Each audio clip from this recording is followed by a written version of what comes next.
Bom dia a todos. Excelentíssima senhora juíza-presidente, doutora Flávia Fernanda Aguiar Silvestre, para mim é um motivo de júbilo estar nesse plenário, presidido por Vossa Excelência. Sou advogado aqui da comarca e a senhora já há bastante tempo, eu acredito que mais de 5 anos vem aqui. E assim, é uma satisfação, Vossa Excelência, uma magistrada que engrandece o Poder Judiciário paraibano. Seria muito bom se todos os pares de Vossa Excelência tivessem a mesma forma de conduzir os processos, sempre de forma ética, respeitosa, tanto para com a defesa como para a acusação. Então, receba os nossos sinceros cumprimentos. Doutor Leão, primeiramente gostaria de dizer que é uma satisfação estar aqui nesse plenário.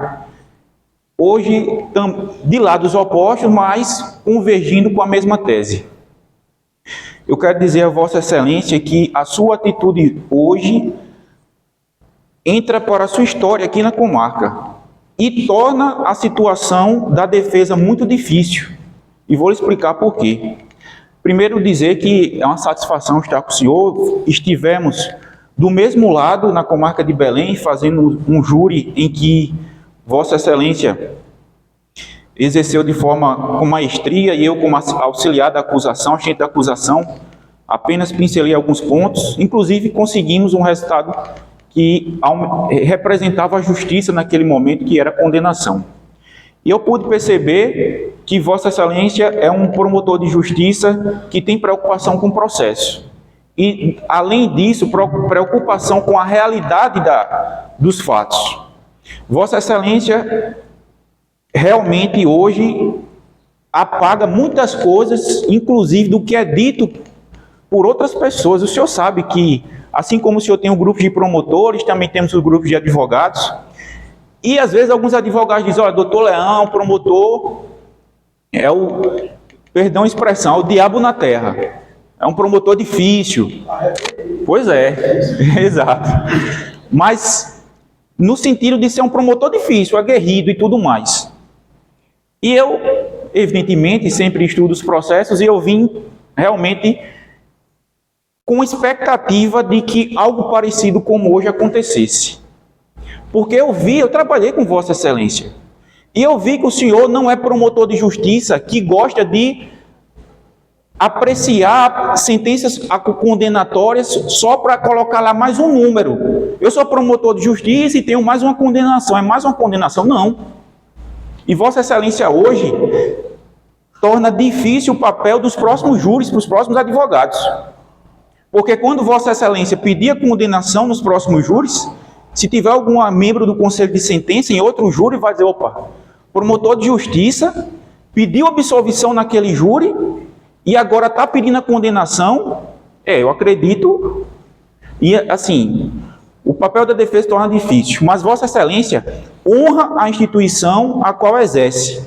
Vossa Excelência não é promotor de acusação, é promotor de justiça, e hoje a justiça está realizada de forma maiúscula, porque temos provas nos autos, provas cabais nos autos que o réu agiu em legítima defesa. E recebo os cumprimentos da defesa. Gostaria de cumprimentar também a doutora Valuce, minha estagiária, meu braço direito do escritório, um estudante que tem muito futuro pela frente. Tenho certeza que, se você exercer a carreira da advocacia, do Ministério Público, magistratura, vai fazer isso com galhardia, porque é uma estudante bastante dedicada. Receba os nossos sinceros cumprimentos. Cumprimentar familiares da vítima, familiares do réu, está aqui a mãe do réu. A conheci em 2014, quando esse processo se iniciou. Cumprimento também os nobres policiais militares, homens valorosos que estão aí cotidianamente colocando a vida em risco para nos proteger.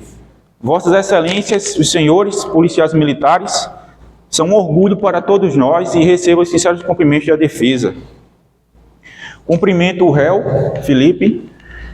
E confesso, doutor Leão, que estou aqui pro bono. Eu sou advogado desse processo desde o início. E evidentemente que eu sou advogado particular, recebi meus honorários para fazer a defesa, mas eu disse a ele: olha, você vai a júri e o nosso contrato se encerra aqui, a não ser que você queira me contratar para fazer o júri. E aí ele chegou para mim e fez: doutor Alisson, eu não tenho condição, eu não posso pagar. E aí eu pensei na hora, né? Bom, eu vivo dos meus honorários, pago as minhas contas com os meus honorários, assim como todos vossas excelentes têm os seus trabalhos e pagam suas contas com os seus trabalhos. E na mesma hora eu pensei: eu tenho que fazer esse plenário. Porque eu fui estudante da UEPB, estudei 5 anos de forma gratuita, não paguei um centavo, a sociedade pagou com seus impostos para que eu pudesse me informar, eu tenho que dar minha parcela de contribuição também, já atuei gratuitamente em outros júris, é um processo que eu conheço, é um processo que eu acredito, por que não vir a plenário fazer a defesa dele? E disse: não se preocupa, eu vou fazer o seu júri. Então, mas de todo modo, agradeço pela sua confiança, José Felipe. Por fim, cumprimento, senhores jurados, vossas excelências, representantes do povo, representantes da sociedade guarabirense. Vossas excelências têm um papel extremamente relevante hoje, que é o de materializar a justiça com a decisão de vossas excelências. Hoje, cada um dos senhores estará para sempre no livro da vida daquele rapaz. Felipe está ali sentado esperando a decisão, a vida dele, o futuro daquelas crianças, filho dele, o futuro dessa senhora, mãe dele, está hoje materializada na decisão que vossas excelências irão tomar. E julgar é muito difícil, julgar é realmente complicado.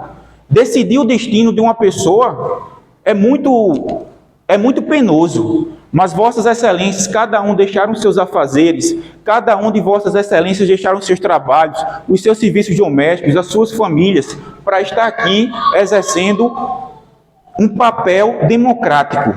Porque vossas excelências, o júri, representa a democracia no poder judiciário. Escolhemos os nossos representantes do poder executivo, escolhemos os nossos representantes do poder legislativo, e no júri? O júri é isso aqui. É vossas excelências tendo poder de decisão e o judiciário se curva ao que vossas excelências decidirem. Então, receba os sinceros cumprimentos da defesa. Excelências, evidentemente que eu não irei tomar muito tempo, mas é papel meu como advogado, eu peço que vossas excelências entendam.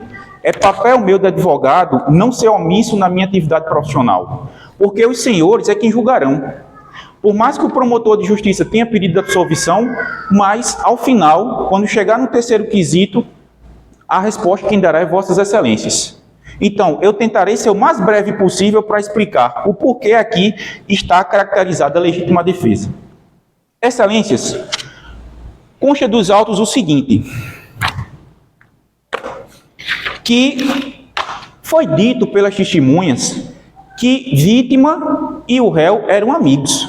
Não, olha, eles eram amigos, até o pai falou, carne em unha e tudo mais, mas olha, vamos dividir em que nível de amizade é esse.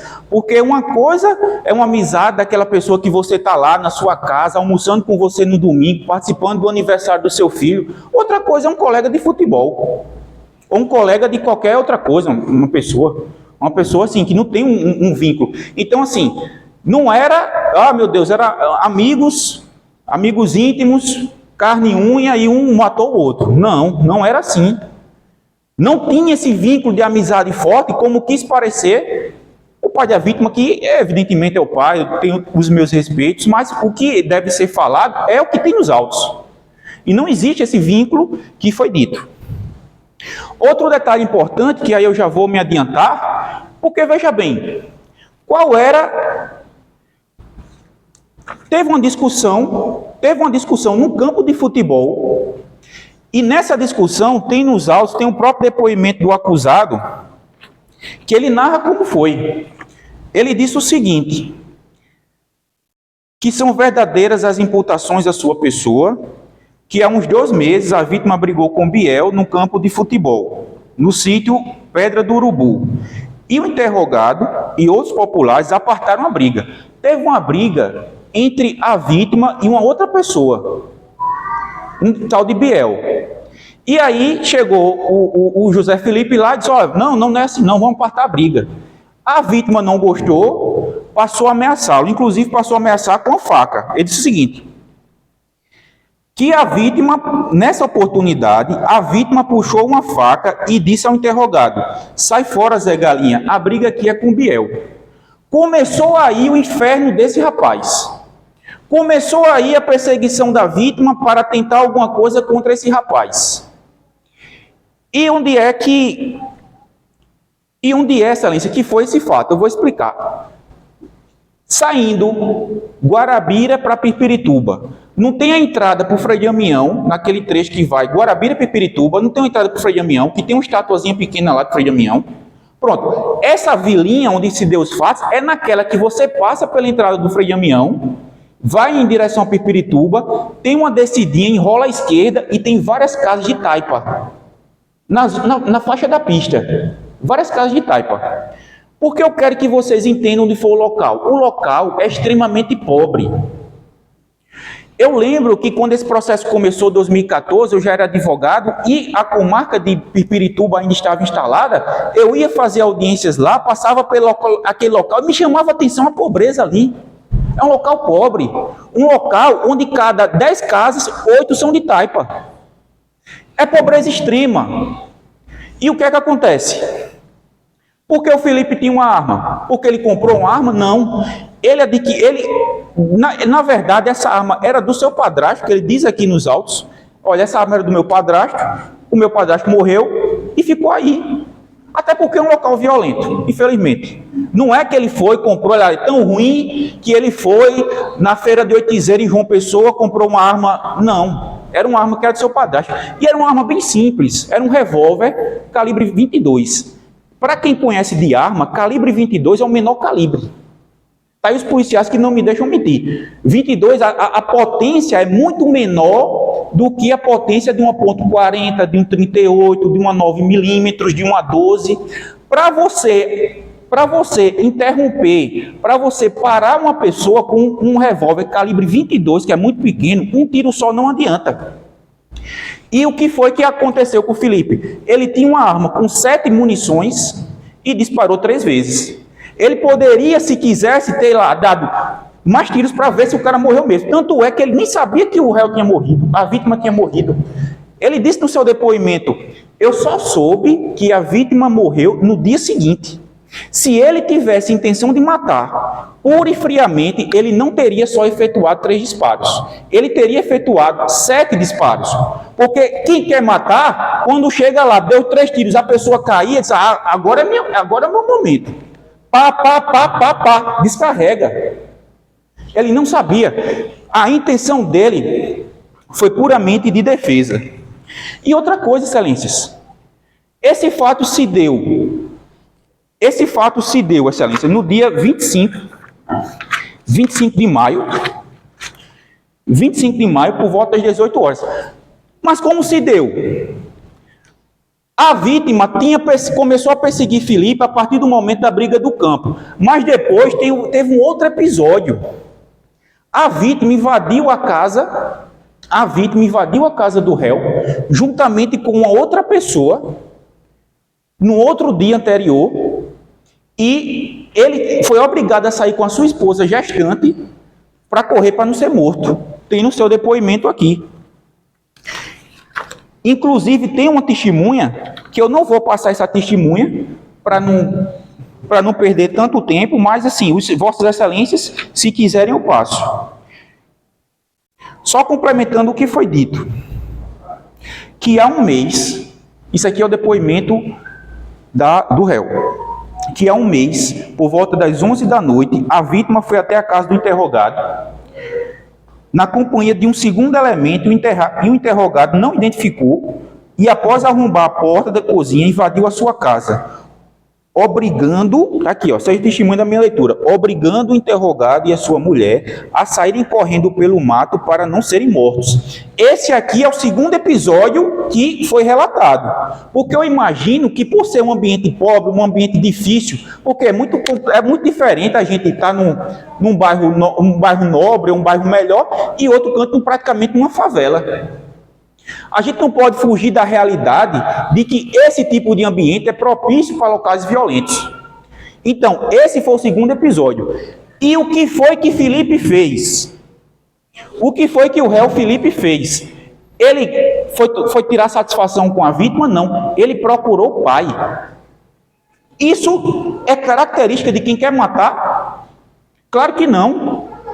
O próprio pai confessou, inclusive tem um depoimento do pai, que ele prestou 2 vezes em juízo, que ele disse, não, o Filipe me procurou, mais de uma vez me procurou para dar conselho do seu menino, porque o Filipe estava sendo ameaçado, ele não queria matar, porque nunca foi a índole dele, mas ele chegou para o pai e disse, olha, fala com teu menino, ele já me ameaçou, ele já invadiu a minha casa, a vítima tinha invadido a casa da tia dele, que depois a tia dele, não foi, ele não invadiu não, mas depois tem informações de que ele teria invadido, e aí ele procurou o pai, foi quando? Procurou uma vez, não resolveu, procurou uma segunda vez o Filipe, foi justamente nesse dia, ele procurou o pai, para dizer, olha, o teu menino está me ameaçando, o teu menino está querendo fazer alguma besteira, diz aí para não fazer nada, eu tenho minha família, eu tenho minha esposa gestante, que na época a esposa dele estava com 6 meses de gestação.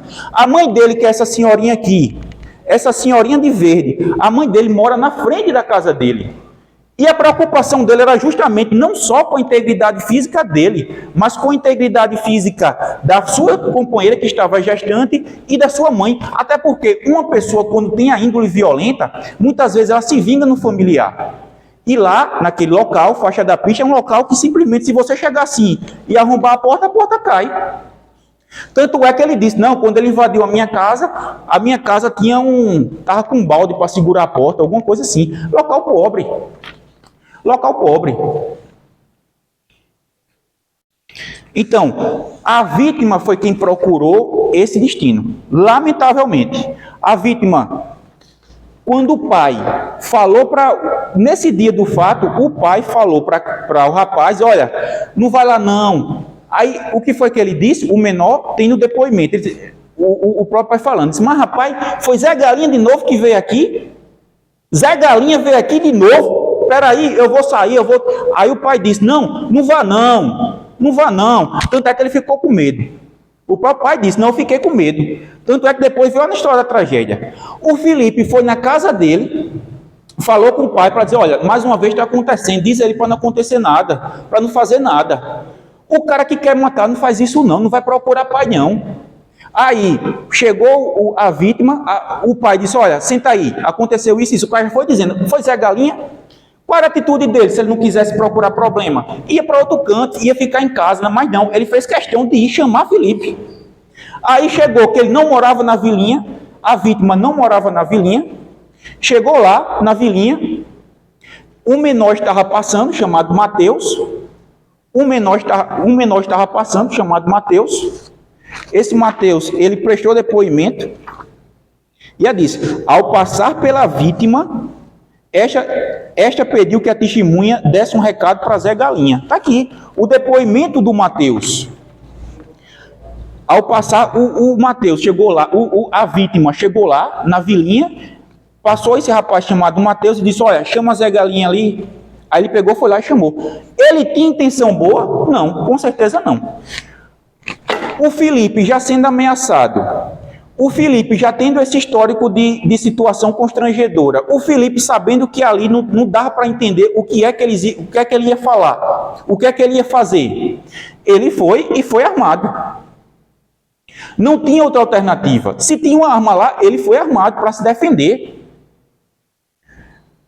Eu digo, essa questão de legítima defesa, a gente só sabe quando sofre. Eu tive um episódio que eu achei que eu ia precisar de legítima defesa. Eu nunca contei isso em júri, até porque eu não falo nomes para não expor clientes. Mas por incrível que pareça, eu nunca tive problema com questão criminal. Mas eu tive um problema advogando na área de família. Eu fui contratado por uma mulher que estava divorciada, essa mulher estava sendo agredida pelo marido, esse marido botava tudo no nome de outras pessoas, o pessoal tinha condição financeira, mas essa mulher comeu o pão que o diabo amassou. Essa mulher chegou para mim e fez, doutor, eu tenho 2 filhos pequenos, muitas vezes ele me priva até de alimento e tal, e ele tem carro. E eu disse, qual é o patrimônio dele? Não, ele tem carro, tem isso, tem aquilo. E aí, Depois que eu fui contratado, essa pessoa, a minha cliente disse, doutor, ele está me ameaçando. Seria um cara brabo e estava ameaçando. Quando é fé, quem é que aparece no meu escritório? Justamente esse cara para falar comigo. E eu já tinha informações de que realmente ele era uma pessoa violenta. Para minha sorte, o meu escritório estava com outras pessoas. Tanto é que eu tomei aquele impacto quando eu vi um cara. Eu sou magro, o cara era 1,90 m, um monstro. E aí eu vi que ele estava com a face dura. Foi quando ele fez: eu quero falar com o senhor. Eu disse: pois não. Eu vou atender minha cliente aqui e o senhor é o próximo. Mas eu fiquei com medo. Porque se ele estava agredindo a minha cliente, se ele estava com raiva porque a gente estava atrás do patrimônio, porque questão de divórcio, patrimônio é meio a meio. E muitas vezes o cara que já bota patrimônio no nome de outra pessoa, fica angustiado quando vê que o dinheirinho, que o bolsinho dele vai pesar. E a minha cliente disse: doutor, ele veio aqui e está me ameaçando. Tanto é que a gente tinha conseguido uma medida protetiva da Lei Maria da Penha a favor. E esse cara foi lá no escritório. Eu confesso que eu gelei, eu fiquei morrendo de medo de que acontecesse alguma coisa comigo. E se naquele momento eu tivesse uma arma, eu ia deixar ela preparada. Foi quando eu enrolei um pouco a minha cliente que estava sentada ali, já para demorar, comecei a falar mais com ela, foi quando o cara foi embora. O cara foi embora. Resultado: imediatamente eu liguei para o advogado do cara, que eu conheço. Eu fiz: olha, teu cliente veio aqui, se ele estava com a cara meio assim, a minha cliente já disse que ele estava agredindo a companheira. Ele fez: doutor Alisson, eu não sei o que é que ele queria, mas eu vou conversar com ele. Assim, eu não sei o que é que ele queria, graças a Deus ele não voltou, o processo inclusive ainda está tramitando, mas eu quero ter o direito de agir em legítima defesa, senhores jurados. Não é só simplesmente dizer: não, matou, deve ser condenado. Não, tem que apreciar. Até porque eu quero ter o direito de agir em legítima defesa. Eu quero que o seu filho tenha direito de agir em legítima defesa. Eu quero que o seu marido tenha direito de agir em legítima defesa. Caso a vida dele esteja sendo ceifada, ou esteja na iminência de ser ceifada. Então, esse Instituto da Legítima Defesa, que inclusive está aqui, previsto no artigo 23, inciso 2 do Código Penal, que diz o seguinte: não comete crime quem age em legítima defesa. E o artigo 25 do Código Penal, ele trata dos requisitos da legítima defesa, que é uso moderado dos meios necessários. E aqui a gente vai para esse primeiro requisito.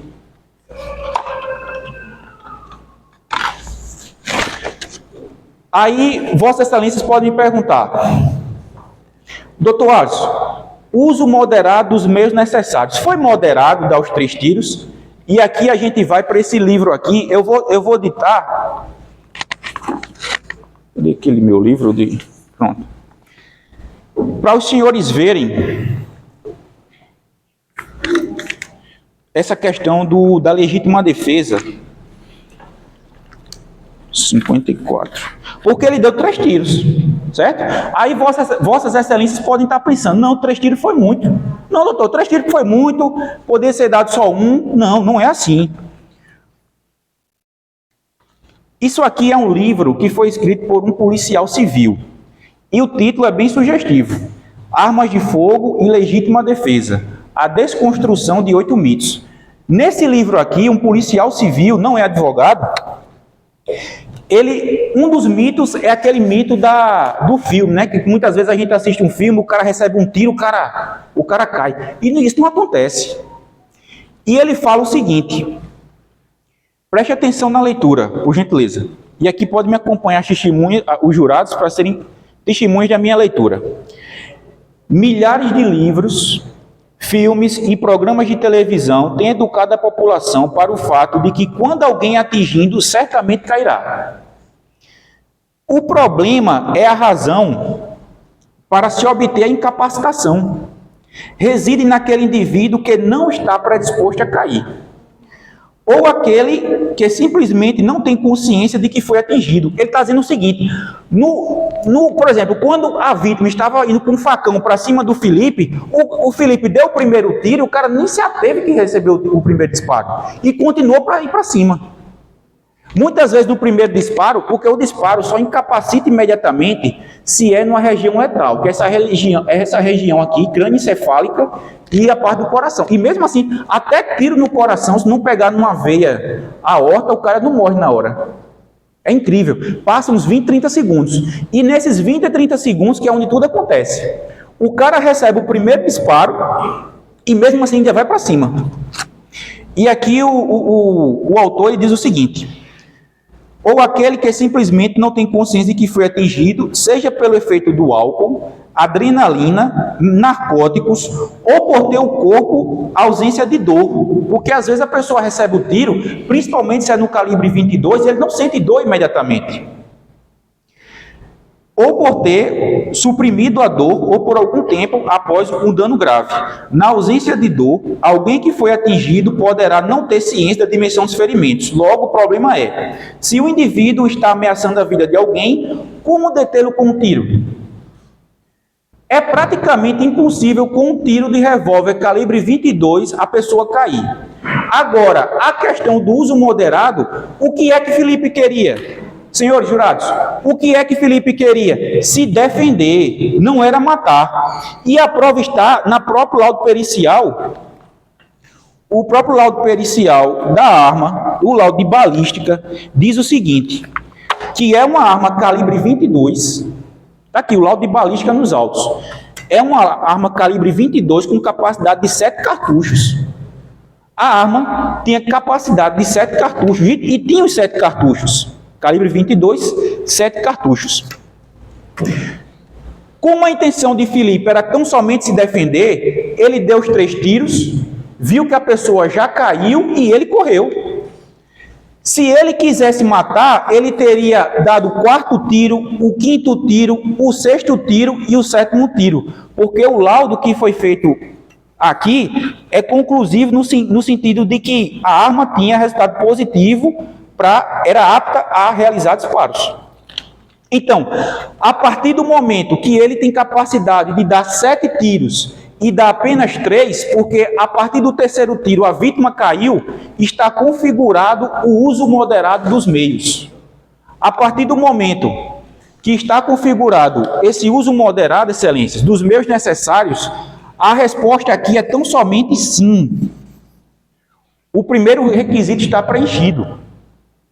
E o meio necessário era, de fato, essa arma de fogo. Não tinha como ele prever que a vítima estava com facão, que estava com arma, ou que estava com qualquer tipo outro de instrumento. Por isso, se ele tinha na sua posse uma arma de fogo, o meio foi realmente necessário. E com relação a essa injusta agressão atual ou iminente? Ora, a vítima já saiu da casa do pai querendo matar o Felipe. Tanto é que o pai disse, olha, fique aqui. Não, eu vou lá. Tu foi lá para o campo, mas foi para a casa de Felipe. E outra coisa, senhores jurados. A partir do momento que ele chega lá, se fosse o Felipe, se estivéssemos aqui, diante do fato, não, foi Felipe, foi o réu que foi atrás da vítima e lá ele matou. Era uma situação para apreciar, mas não, foi a vítima que foi atrás do réu. Esse também é um fato extremamente relevante. Ele queria matar, inclusive, excelências, doutora, qual é eu queria colocar bem rapidinho aqui o computador. Eu só vou colocar essa história do facão. Tem uma testemunha que diz ele estava com facão. Não foi só o pai. A própria tia disse, não, ele estava com facão. E aqui eu quero colocar para os senhores, bem rapidinho,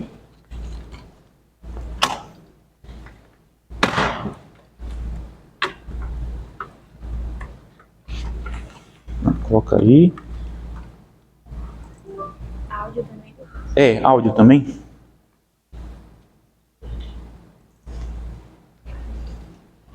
Será que vem? Será que vem?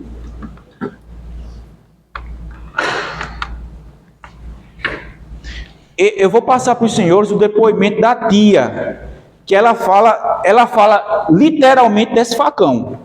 A própria tia.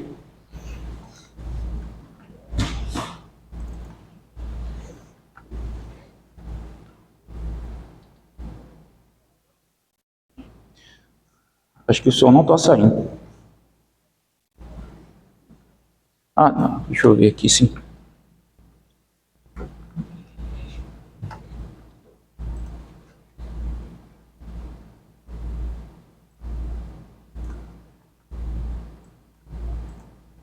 Tem alguma coisa aí para... Deixa eu ver se eu...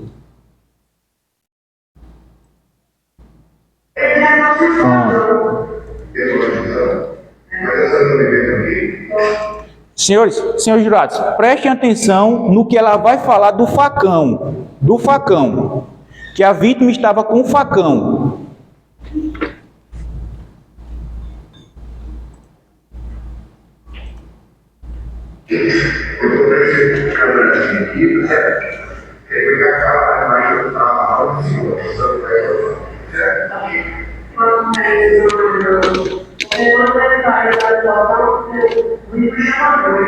Ela está dizendo, quando eu vi ele no meu portão, porque a vítima, quando recebeu o disparo, foi para o portão dela, porque essa tia mora ao lado da casa de Felipe.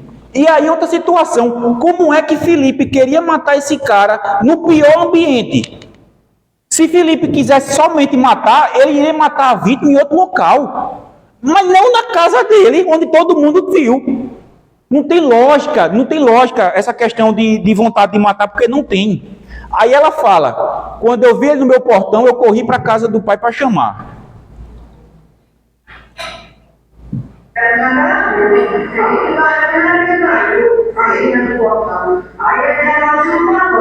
O que é que ela diz? Ele já estava sem o facão. Ele já... Preste atenção, eu vou tentar diminuir aqui até a velocidade. Velocidade.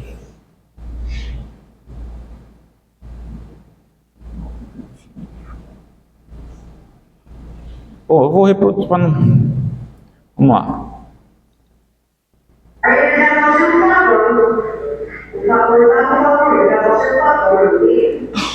Ele já estava sem o facão na mão. A própria tia, testemunha, compromissada em juízo. Ela falou, ele já estava sem o facão na mão. Está aqui. Então não é só o Felipe que fala do facão no seu interrogatório. Não é só o pai que falou aqui sobre o facão. A tia falou sobre o facão. E quem aqui em sã consciência não vai se defender quando outra pessoa que já vem lhe ameaçando vem para cima com o facão? A única alternativa era agir em legítima defesa. 3 tiros e não 7. Poderia ter dado 7, deu 3. Então, excelências, aqui a injusta agressão está configurada. Então, aqui a resposta, senhores jurados, é sim para esse requisito da legítima defesa. E mais, outro requisito previsto em lei é a proteção ao direito próprio ou de terceiro. Qual era a proteção de Felipe? A sua vida. Ele agiu em legítima defesa para proteger a sua vida. Então aqui está configurado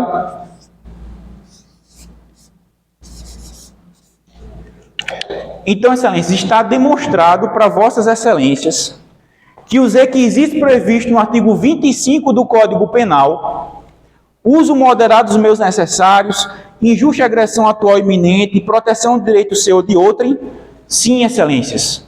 Vossas excelências podem decidir com tranquilidade, não só porque o Ministério Público pediu absolvição, mas porque as provas dos autos demonstram que o réu agiu em legítima defesa. E vou um pouco além,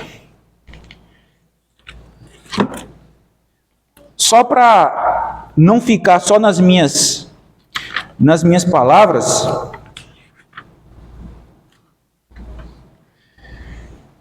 a legítima defesa é algo inerente ao ser humano. Todos nós, quando somos assustados, estamos lá, na iminência de sermos agredidos de alguma forma, diversas substâncias químicas, quem aqui gosta dessa área de biologia, não sei, mas a gente isso aqui, a gente é hormônio, adrenalina, noradrenalina. Quando você toma um susto, você não sabe como você vai reagir. E no impacto da reação, pode acontecer, até poderia o réu ter disparado 7 vezes, mas mesmo assim estaria caracterizada a legítima defesa. E lembrem, senhores jurados, vossas excelências, decidindo pela legítima defesa, estarão fazendo justiça e dizendo, olha, se o meu familiar agir em legítima defesa, eu quero que ele venha a plenário e seja julgado com justiça. Porque assim, hoje é Felipe no banco dos réus, mas amanhã pode ser qualquer um de nós. A noção de injusta agressão é ampla, evitando que uma interpretação restrita limite indevidamente o próprio Instituto, contrariando suas características e fins essenciais, além de negar sua própria definição legal. A legítima defesa, além do contexto fático, está prevista em lei. E vossas excelências podem ter absoluta tranquilidade em assim decidir.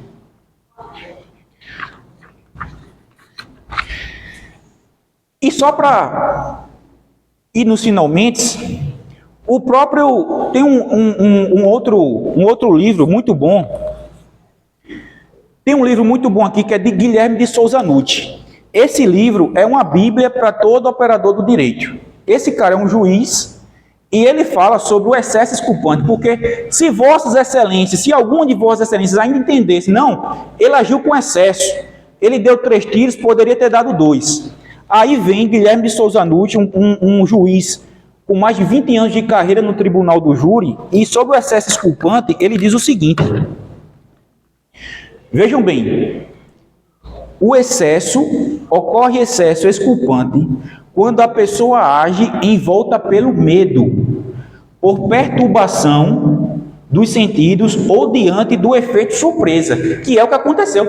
Felipe estava dizendo, não, eu estava em casa assistindo o jogo. Quando é fé, chega o rapaz, olha, o Francisco está te chamando ali, vai ali.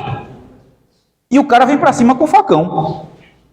É possível que alguém, ilustrando, ao se defender a uma agressão injusta atual contra direito seu, ultrapasse motivado por pavor em relação ao agressor os limites da legítima defesa. E essa é a parte que vai para vossas excelências. Podem os jurados, e aqui eu gostaria que fossem testemunhas da minha leitura, podem os jurados considerar esse excesso exculpante, desculpável, ou seja, teria sido inexigível ao réu atuar de outro modo, dentro das circunstâncias fáticas que o envolveram. Aqui, eu não quero trazer para os senhores mera oratória, eu não quero chegar aqui para os senhores e inventar uma tese da minha cabeça. Tudo que a defesa fala hoje é baseado na lei, artigo 23, 2 e 25 do Código Penal, e no que a doutrina traz. Inclusive, eu não apresento nenhuma doutrina de advogado para dizer, não, é o que advogado está falando. Não, é doutrina escrita por juízes e promotores de justiça. Então, excelências, eu não vou mais cansá-los, teria muitas outras coisas a falar. Eu vim aqui também preparado para falar outras coisas, mas o doutor promotor de justiça pediu a absolvição do meu cliente, e por respeito ao precioso tempo de vossas excelências, eu acredito que a defesa conseguiu passar a sua mensagem de que votar sim no terceiro quesito é o exercício da legítima defesa. Os senhores irão participar da votação. O primeiro quesito, tem os quesitos já, excelência? Está impresso? Está aqui os quesitos? Não, aqui, ó. O primeiro quesito é sobre a materialidade. Se o Francisco morreu. E aí a resposta é sim, morreu. O segundo quesito é se foi o réu. No segundo quesito, votar sim também. Foi o réu, ele confessou. E no terceiro quesito é... O jurado absolve o réu José Felipe da Silva. Excelências, tanto a acusação quanto a defesa convergem no mesmo posicionamento que o réu agiu em legítima defesa. E agora, os senhores têm a prova dos autos para votarem com tranquilidade, sim, ao terceiro quesito, o réu deve ser absolvido. Então, por respeito a vossas excelências, eu quero agradecer a atenção dispensada e peço que Deus ilumine cada um de vossas excelências no momento sagrado de decidir. Muito obrigado.